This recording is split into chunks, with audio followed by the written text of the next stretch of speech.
Assalamualaikum, perkenalkan nama lengkap saya Maria Jessica Kondo dengan NIM 2020-31007, Prodi Agribisnis.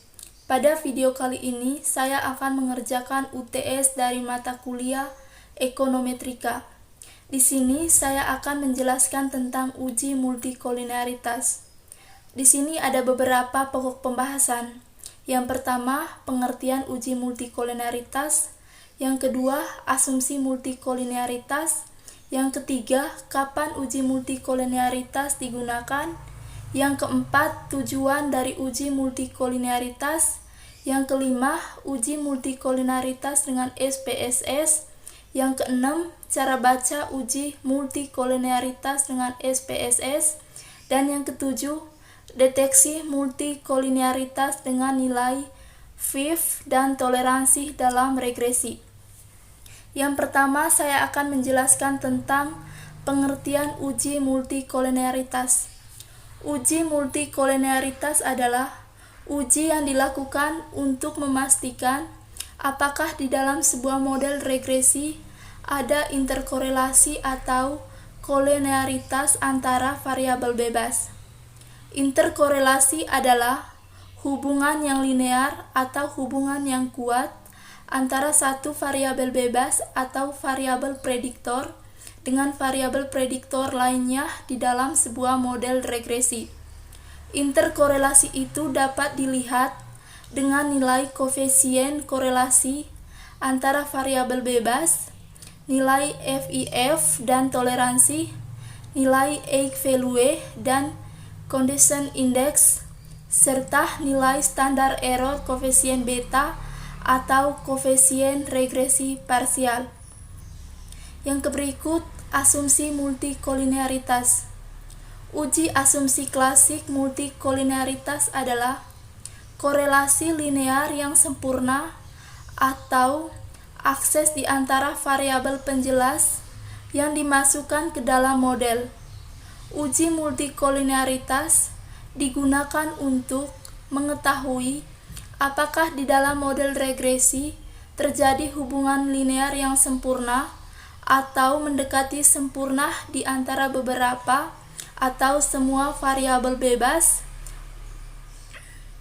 Salah satu contoh penelitian mengenai perilaku variabel atau Y kinerja dan dijelaskan oleh beberapa variabel yang dimasukkan ke dalam model X1, X2, X3, dan X4, maka persamaan tertulis Y sama dengan A tambah beta 1 X1 tambah beta 2 X2 tambah beta 3 X3 tambah beta 4 X4 tambah E.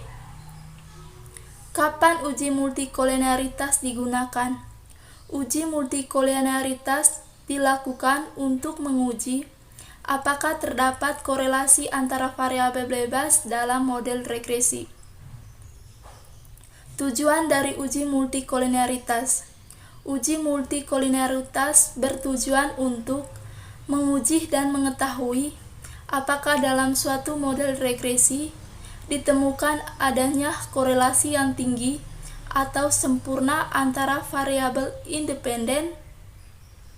Pengujian ini dapat diketahui dengan melihat nilai toleransi dan nilai varianse inflation faktor atau FIF. Yang berikutnya, uji multikolinearitas dengan SPSS. Saat melakukan analisis data statistik, uji multikolinearitas adalah salah satu syarat yang harus dipenuhi, sebab pengujian ini dilakukan untuk memastikan apakah dalam model regresi terdapat interkorelasi antar variabel bebas atau tidak. Oleh sebab itu, uji multikolinearitas dengan SPSS wajib dikuasai oleh seseorang yang sedang melakukan penelitian dan mengolah data statistik.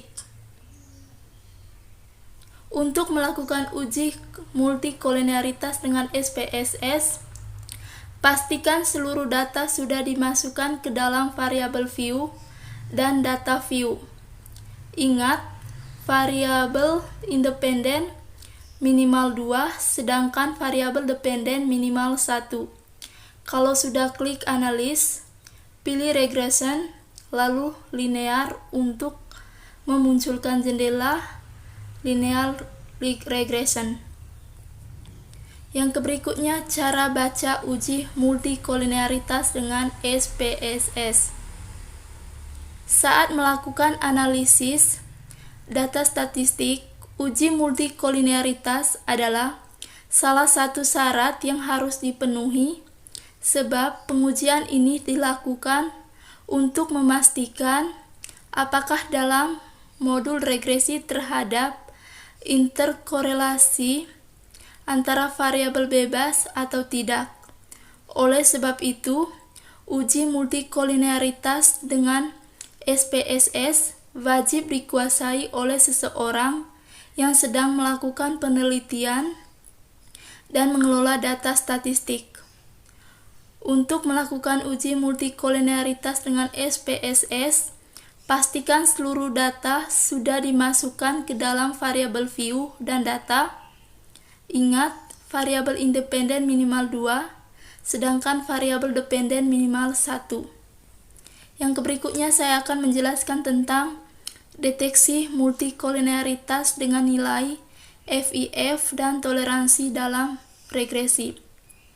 Ada 4 bagian. Yang pertama, melihat kekuatan korelasi antar variabel bebas. Yang kedua, melihat nilai standar error koefisien regresi parsial. Yang ketiga, melihat rentang confidence interval. Dan yang keempat, melihat nilai condition index dan eigenvalue. Itu saja yang dapat saya sampaikan. Jika ada kesalahan kata, saya mohon maaf yang sebesar-besarnya. Sekian dan terima kasih.